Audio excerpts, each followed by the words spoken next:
ఇదే ఇంట్లో మనది స్టూడెంట్ నెంబర్ 1 షూటింగ్ చేశారు. ఇదా? ఇది ఓకే.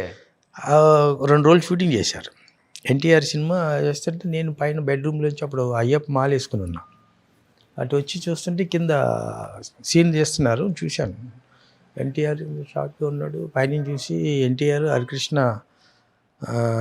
గారు వాళ్ళ ఇది అని చెప్పిన తర్వాత పైనుంచి చూశాను. ఆ యాక్టింగ్ అది బాగా నచ్చింది.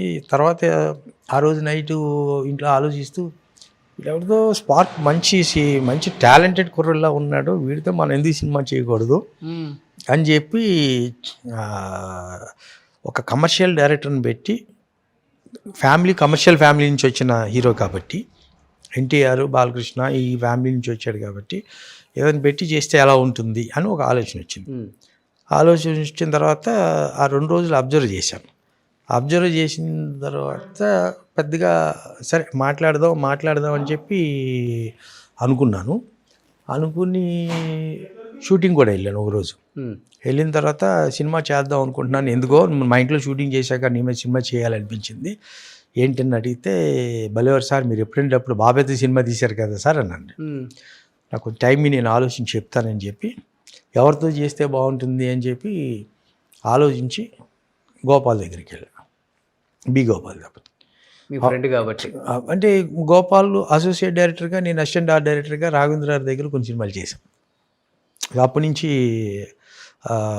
టెక్నీషియన్స్ పైగా మెడ్రాస్. కానీ భయం అనిపించలేదా? ఇప్పుడంటే బాలకృష్ణ గారు అంటే ఎన్టీఆర్ కొడుకు, బాలకృష్ణ అప్పటికి నెక్స్ట్ లెవెల్లో ఉన్నారు. కానీ జూనియర్ ఎన్టీఆర్ అనగానే అప్పుడు ఇంత ఫ్యామిలీ సపోర్ట్ లేదు, ఇంత పెద్ద స్టారు కాదు. బట్ ఇలాగా డైలాగ్ డెలివరీ ఉంటుందా, ఎంత డ్యాన్స్ చేసేవాడా, సింగిల్ టేక్ ఆర్టిస్టా, ఇవన్నీ ఉన్నాయా సార్ అప్పుల్లో? ఏ సపోర్ట్ లేకుండా పైకి లేపడం కష్టం కదా అప్పుల్లో. అప్పుడు ఇదే జరిగింది డిస్కషన్. చేస్తే గోపాల్ దగ్గరికి వెళ్తే, ఆ రోజు గోపాల్ పొజిషన్ ఏం తెలుసా మీకు?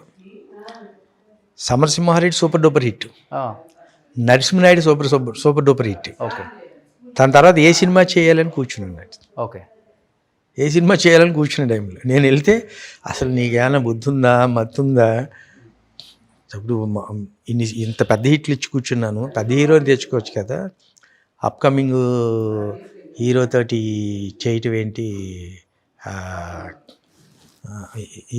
చిన్న హీరోతో చేయటం ఏంటి అనే దాంతో అప్పుడు అన్నాడు. ఎన్టీఆర్తో సినిమా అనగానే ఎన్టీఆర్ మీద చంటి మనకు వర్కౌట్ అవుతుందా, అంత బిజినెస్ అవుతుందా, ఇప్పుడు అప్పటికే పెద్ద బడ్జెట్లు సినిమాలు కదా అనే లెక్కలో ఉన్నారు. లేదు గోపాల్, నాకెందుకో చేస్తే బాగుంటుంది అనిపిస్తుంది, అది ఇది అన్నాను. నీకు ఏదైనా చేయాలంటే చూద్దాం, దాన్ని బట్టి ఆలోచిద్దాం అని చెప్పి అన్నాడు.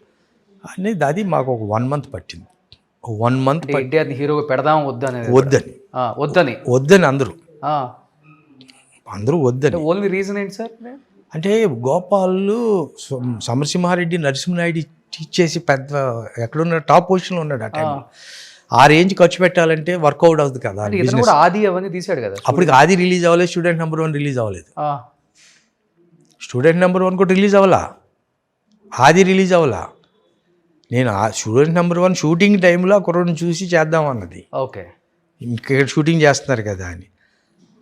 అప్పుడు నేను అంటే టైం తీసుకున్నాను సార్, పరశురు గోపాలకృష్ణ గారి దగ్గర కూర్చున్నాను. గోపాలకృష్ణ గారితో చెప్పాను, గురువా ఏం చేద్దాం ఇలా అంటే, ఆలోచించరా, ఇంతే ఉన్నాడు కదా గోపాల్, ఏమో 2 ప్రపంచానికి అతను ఇంతే ఉన్నాడు. ఇన్ ది సెన్స్ అప్పుడు ఆయన మైండ్లో కూడా నరసింహనాయుడు సూపర్ డూపర్ హిట్ అయిపోయింది, సమరసింహారెడ్డి సూపర్ డూపర్ హిట్ అయిపోయింది, గోపాల్ ఆ రేంజ్లో ఆలోచిస్తున్నాడు కదా, చిరంజీవి బాలకృష్ణ ఆ రేంజ్లో ఆలోచిస్తున్నాడు, ఇతను పెట్టి ఎలా చేస్తావరా, ఒకసారి ఆలోచించుకో నువ్వు అంటే.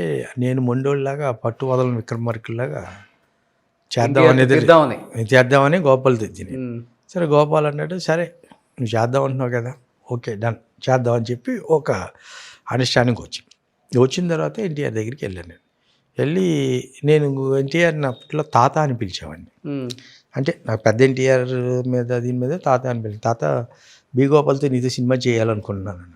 వెంటనే కావులించేసి కాళ్ళకి నమస్కారం పెట్టేసి ముద్దులు పెట్టేసి ఇవన్నీ గిల్లేసి కొరికేసి అల్లరి చేసాడు. అప్పుడు కూడా అలానే ఉండేవాళ్ళు. అప్పటికి వాళ్ళు ఇప్పుడు తక్కువ, ఇంకా అప్పుడు భయంకరమైన అల్లరి. ఓకే. సరే బాబు బి గోపాల్తో అంటే బాబాయ్తో 2 సూపర్ హిట్లు ఇచ్చేసాడు, అది ఇది దీని మీద సో అనుకోకుండా అది మనం చేద్దామని ఫిక్స్ అయ్యాం. స్టూడెంట్ నెంబర్ 1 రిలీజ్ అయింది, హిట్ అయింది. స్టూడెంట్ నెంబర్ 1 రిలీజ్ అవ్వకముందే ఆది స్టార్ట్ అయింది. అది రిలీజ్ అయింది. అది జరుగుతున్న టైంలో మేము సినిమా కన్ఫర్మ్ చేసుకున్నాం. ఓకే, కన్ఫర్మ్ చేసుకుని ఇక్కడే ఓపెనింగ్ చేసాం, కిందే ఓపెనింగ్ చేసాం. అప్పుడు పాతిళ్ళు ఉన్నప్పుడే చేసి సినిమా స్టార్ట్ అయిన తర్వాత ఆది సూపర్ హిట్ అయిపోయింది. ఆది సూపర్ హిట్ అయిన తర్వాత అప్పుడు మాకు కొంచెం ధైర్యం వచ్చింది, కొంచెం బడ్జెట్ పెంచుదాం ఓకే అని కొంచెం బడ్జెట్ పెంచుకున్నాం. అప్పుడు గోపాల్కి ప్యారలల్గా ఇందిరా సినిమా, ఓ పక్కన చిరంజీవి తోటి ఇందిరా తీస్తూ, ఓ పక్కన ఎన్టీఆర్ తోటి అల్లరి రాముడు, 2 ప్యారలల్గా జరిగినాయి షూటింగ్లు. ఓకే, 2 ఇంచుమించు ఒకేసారి రిలీజ్ అయింది. ఓకే, అది సూపర్ హిట్ అయింది, ఇది హిట్ అయింది. Indira super hit. నగ్మా నరేష్ అప్పుడు దాకా నరేష్ ఇంట్లో కూర్చున్నావాడిని, నరేష్ని కూర్చోబెట్టి అప్పుడే బయటికి తీసుకొచ్చింది. అప్పుడు రాజేంద్ర ప్రసాద్ అనుకున్న క్యారెక్టర్ అది, అప్పుడు నరేష్ని తీసుకొచ్చి పెట్టింది అది. ఓకే, సో నగ్మా నరేష్ ఇవన్నీ పెట్టిన తర్వాత ఆ సినిమా అది మనకి 47 సెంటర్స్లో 100 days ఆడింది. ఓకే, సో అది ఫస్ట్ ఫంక్షన్ అఫిషియల్గా శిల్పకళా వేదికలో చంద్రబాబు గారిని వాళ్ళందరినీ పిలిపించి, అప్పుడు సీఎం అయిన హరికృష్ణ గారిని కూడా పిలిపించి ఫస్ట్ డయాస్ మీద ఫ్యామిలీ మెంబర్స్ అందరిని కూర్చోబెట్టి ఫంక్షన్ చేసింది ఎన్టీఆర్కి మొట్టమొదటి ఫంక్షన్ అది. అంతేనా? ఫ్యామిలీ కలిపింది కూడా అప్పుడేనా? అప్పుడు కలపడం ఏంటి, అప్పుడు కలిసి ఉన్నారో లోపల ఏంటి, బట్ అఫిషియల్గా పబ్లిక్లో ఒక స్టేజ్ మీద హరికృష్ణ ఈయన్ని కలిపి దండేసింది ఆ ఫంక్షన్. ఎన్టీఆర్ని హరికృష్ణ గారిని, హరికృష్ణ ఇద్దరు కలిపి తండ్రి కొడుకులుగా దండేసింది. ఇద్దరిని సన్మానించింది అప్పుడు. ఓకే, చాలా హ్యాపీ ఫీల్ అయ్యి ఉంటారు కదా? చాలా హ్యాపీ. అసలు ఫస్ట్ ఎన్టీఆర్తో మేము పాల్కొల్లో షూటింగ్ చేస్తున్నాం అల్లరి రాముడిది. అది అప్పుడు రిలీజ్ అయింది సినిమా, సూపర్ హిట్ అయింది. మేము షూటింగ్లో ఉండగా రిలీజ్ అయ్యి సూపర్ హిట్ అయింది. సూపర్ హిట్ అయిన తర్వాత ఏవైనా బాలయ్యబాబు తోటి ఎన్టీఆర్తో ఫోన్ మాట్లాడించాలి. అప్పుడు దాకా మాట్లాడలేదు? ఇప్పుడు లేవు. బాలకృష్ణ లేదు, ఎప్పుడు లేదు, ఎప్పుడు మాట్లాడలేదు. ఎప్పుడు మాట్లాడకపోతే అప్పుడు మాట్లాడేద్దామంటే ఓ రోజు నైటు అతను తారకే అనేవాడు, బాబాయ్ చేత మాట్లాడాలి, వస్తే బాగుండు, మంచి హిట్ అయింది కదా, ఇతను బ్లెస్సింగ్స్ ఇస్తే బాగుంటుంది కదా అనే దాంతో అనుకుని బాలయ్య బాబుకి ఫోన్ చేశాను నేను. బాబు ఇక్కడ షూటింగ్లో ఉన్నాం పాల్కొల్లో. బాలయ్య కూడా పాల్కొల్లు షూటింగ్ వచ్చాడు. అప్పుడు మేము కృష్ణబాబు పాల్కొల్లు చేసాం షూటింగ్. అలా షూటింగ్లో ఉన్నాం బాబు, ఎంకరేజ్ చేస్తే బాగుంటుంది కదా, కంగ్రాట్ చెప్తే బాగుంటుంది కదా బాబు. ఉన్నాడా అక్కడ అన్నాడు, ఇక్కడ ఉన్నాడు బాబు, ఈ అడుగు ఫోన్ అన్నాడు. వెంటనే సడన్గా ఫోన్ ఇస్తే కంగ్రాట్స్ అది ఇది అంటే ఇక 2 నిమిషాలు మాట్లాడుకున్న తర్వాత అయిపోయాక ఈ తారక ఏడుపు అనమాట, ఒళ్ళో పడుకుని ఏడ్చేసి నాకు కూడా కళ్ళంటి నీళ్ళు అంటే ఒక చిన్నపిల్లలాగా, ఇది గోపాల్ కూడా ముగ్గురు కూర్చుని ఏంటో అసలు ఏదో ఫ్యామిలీ మెంబర్స్ లాగా. తర్వాత నుంచి ఇంకా అతను కూడా హ్యాపీగా ఫీల్ అయ్యి ఇంకా అక్కడి నుంచి ఇంకా వాళ్ళ ఫ్యామిలీ. తర్వాత మా సినిమా ఆడటం, 100 days ఫంక్షన్గా అందరినీ పిలవటం, స్టేజ్ మీద అందరినీ ఒక ఇది చేయటం, ఇదంతా ఇదప్పటికి బాగా. సుమన్ టీవీలో మీ పర్సనల్ అండ్ బిజినెస్ ప్రమోషన్స్ కోసం కింది నెంబర్కి కాంటాక్ట్ చేయండి.